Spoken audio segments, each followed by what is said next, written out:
Hey guys, I am here at Universal Studios in Hollywood, and this is a visual guide to Halloween Horror Nights. And the purpose of this video is to come down here. Obviously, we are about a month from showtime here with Halloween Horror Nights, and want to give some tips and trying to help you make the most of it, and especially for those people that might be new to Halloween Horror Nights, to give some ideas on things to expect to make their way around and maximize the fun of the evening. So starting out here in front of everything, one thing I want to start out with just is the idea of using Twitter and social media, in particular Twitter in this case, is following the Horror Nights account on Twitter. Murdy, who runs the account, who is in charge of all the mazes and the creative director and all of that, he is a great resource. There are giveaways during the night. They do trivia things. They've even gone to the extent of giving away props at times, and so following along on Twitter at night can give you a boost to the fun of the evening. Also, he'll give lots of little tips along the way to opening night of ways to kind of maximize the fun. So it's a really valuable account. Unlike many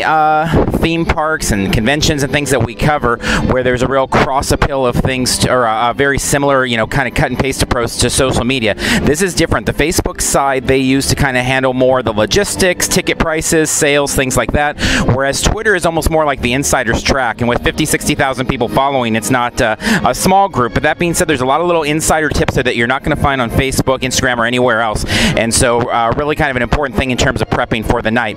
Next up, in terms of this outside the entrance area, I want to hit on the idea of making sure that you pack as light as possible, because as you go through security, as we can see right now, I mean, there's no line. It's moving real easily and slowly. On Halloween Horror Nights, as they're going through and really inspecting people thoroughly, and there's big lines to get in, that can get really gummed up, and so you're going to be stuck in that either way. But the more you're carrying, the more crowded it's going to be, the more cumbersome it's going to be, and the longer it's going to take you. So if there's any way to, pack light, minimize the amount of bags you're checking or having checked, I should say, definitely big recommendations there.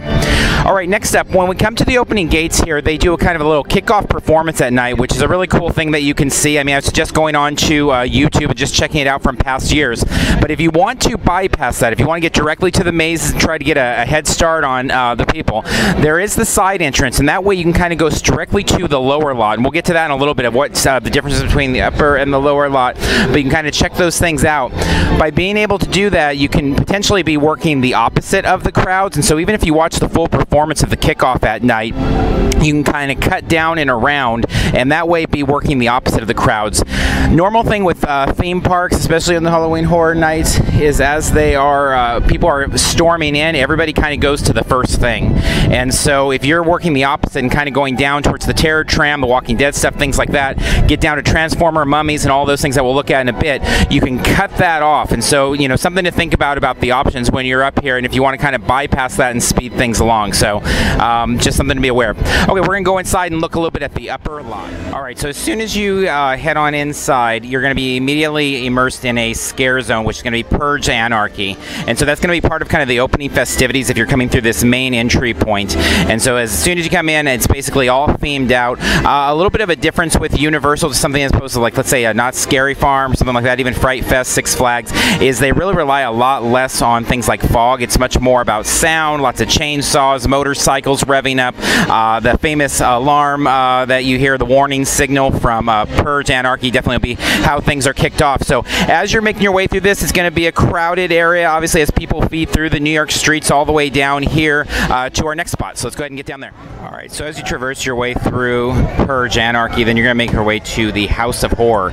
And in terms of strategy, this might be the spot that you really want to skip along and try and get broken out into some of the other areas. As talked about before, is getting down to that lower lot and kind of leaving the crowds behind in the upper lot as they kind of just do the thing easiest and closest to them can be a really good strategy. So that being said, House of Horrors is going to be designated for Face-Off in the Flesh, and so that's tying into the reality show, obviously. I believe Sci-Fi Channel, where they do the Face-Off challenges and all of that.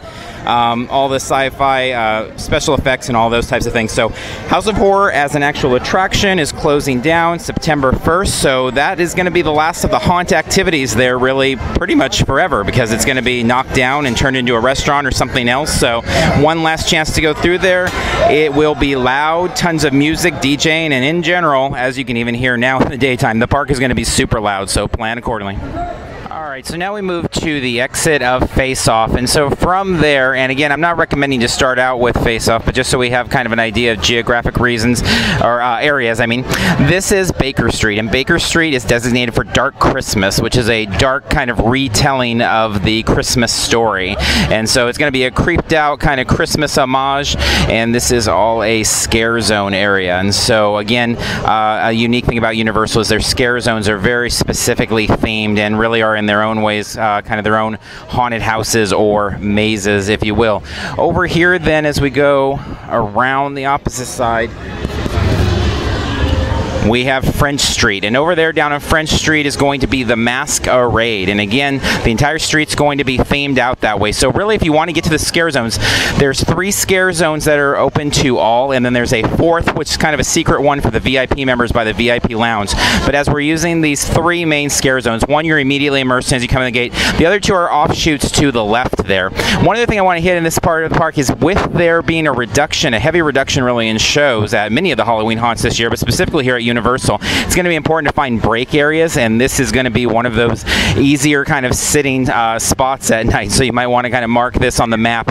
With all of the Potter construction, which you can see in the distance there, a lot of the park has been cut out, and so as people kind of get cut into 2, or as the park gets cut into 2 pieces with the upper lot and the lower lot, seating is going to be at a premium, and this is one of the areas that has the most in the park. So if you've not been to Universal, time that in, because usually it's nice to see something like you can go see a Bill and Ted or something like that to rest your feet. That's not going to look, or at least as of recording, doesn't look it's going to be an option. So make sure not to get too exerted from walking too long without those breaks for your feet. Alright, so as we make our way down Baker Street here, before we hit Despicable Me, Minion Mayhem, on either side, whether it's on Baker Street or French Street, we have in the Parisian Courtyard is Dracula, the little tie-in to the new NBC TV series. And so this is going to be in the Parisian Courtyard. You can see a little bit of it from here with the grass up there, and so this will be one of your couple of mazes that are available on the upper lot. A lot of stuff's pushed down into the lower lot and with the tram and everything like that, so the upper lot is primarily scare zones, and then obviously Face Off and Dracula Untold, but this is where you can find that one right here. And again, these might be good ones to save towards the end of the night after people have cleared out to that bottom lot.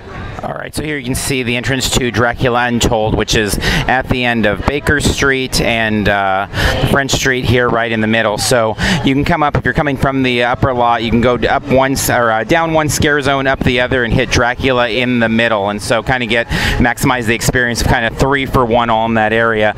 So make sure as you're coming up, obviously you can look for the Minions side and just kind of do this entire U, coming from the lower lot up, shoot past Simpsons and the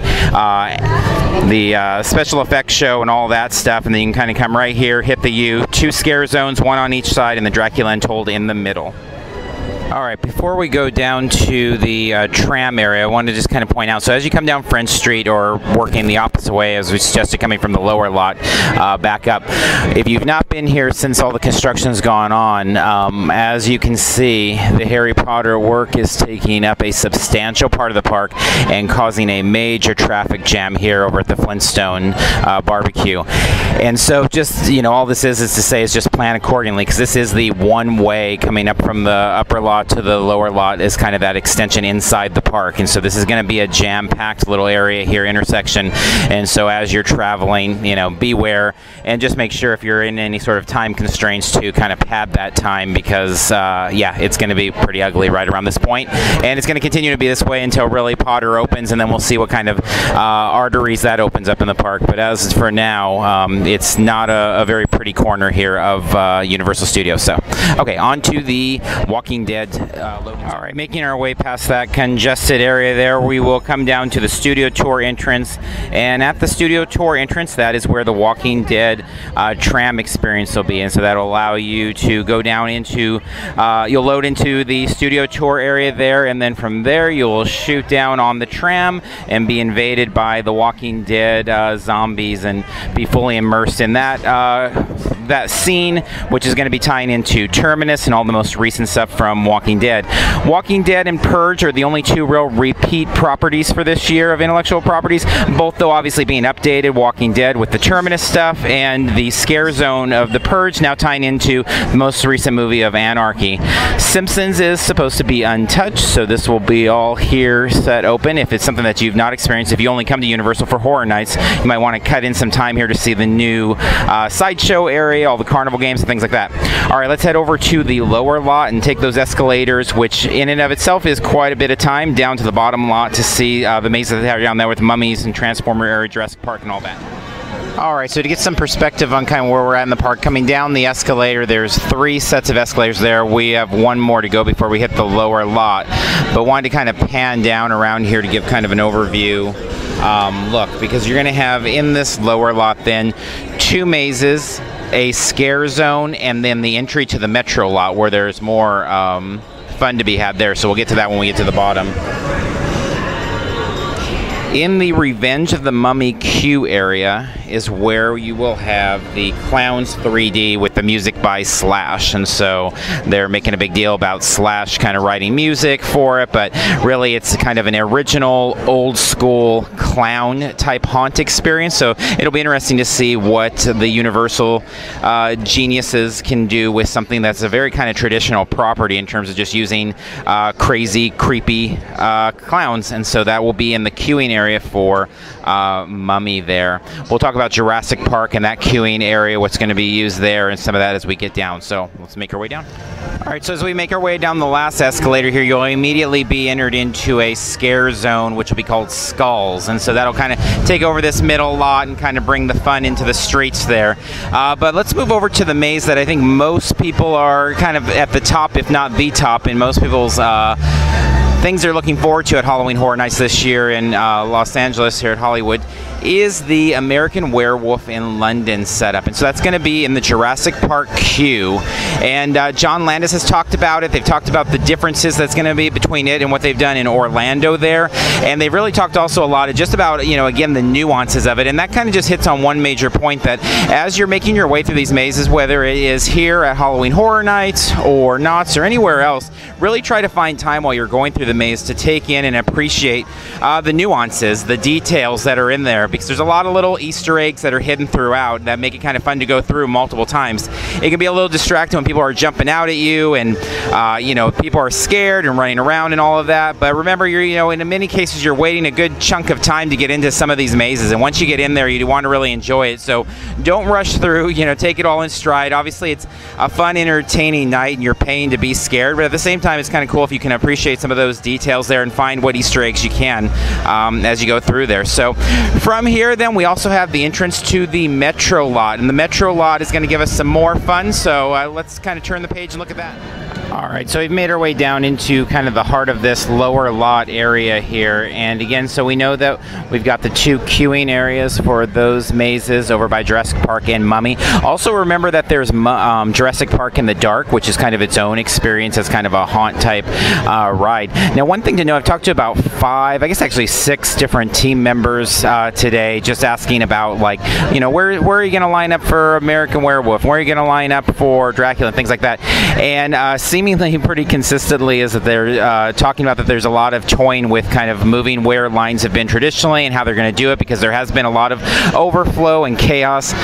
The park is just as big as it is, which is very tight, and especially again as we look at the upper area with Harry Potter going on, it's even tighter than normal. So don't be surprised if you see some adjustments throughout the Halloween experience, that they change where people are lining up. Now, that being said, looking down here, you know, you will be available to ride Transformers as well. And again, if you don't attend Universal very often outside of Halloween Horror Nights, that might be high on your list, as it's a, you know, big time experience here. But in addition to that, there'll be the mazes in the Metro set that you'll be able to access down here. So in that, you're going to have 3 mazes and 1 scare zone, and so that's all going to be fairly immersive. In there, you're going to have Walking Dead, End of the Line. So again, that's going to be that Terminus kind of link and Terminus experience. You're going to have Alien versus Predator, which is one that people seem to either love or hate the idea idea of, and so that's going to be down there as well. And then also we're going to have the tie-in from Dusk Till Dawn. Obviously there's the new TV show picking up that franchise and running with it, and so that's going to be down here too. So again, we just got a lot of intellectual property being used. That's what Universal is known for. Love it or hate it, there's not many in the area of the Killer Clowns, and even that, it's a team up with Slash to kind of promote that. So a lot of Halloween Horror Nights becomes kind of a commercial for other things. That doesn't mean that the mazes or scare zones or any of that are any less amazing. So definitely some cool things there. So again, kind of going back to just some basic strategy kind of as we're wrapping things up here, is just to remember that by working kind of backwards to the crowds, that's not a specific thing to Halloween Horror Nights, although it seems to work even better here because of the stratified way that the park sets. It can work even better. But that being said, just about any park, that's usually kind of a good strategy to just go opposite of the crowds and kind of go where the people aren't. And so, you know, make sure, you know, I kind of keep panning around just to get an idea. This is just, you know, pretty average the way it looks here in terms of crowds, and it's not going to be any less than this on most, if not all of the Halloween Horror Nights. As Universal is extremely popular when it comes to their work in the area of Halloween, so you can expect major crowds and major lines. So, you know, be careful for that and plan accordingly as you're going through everything. So we're going to go ahead and wrap up there, and so until next time, we will see you in line somewhere.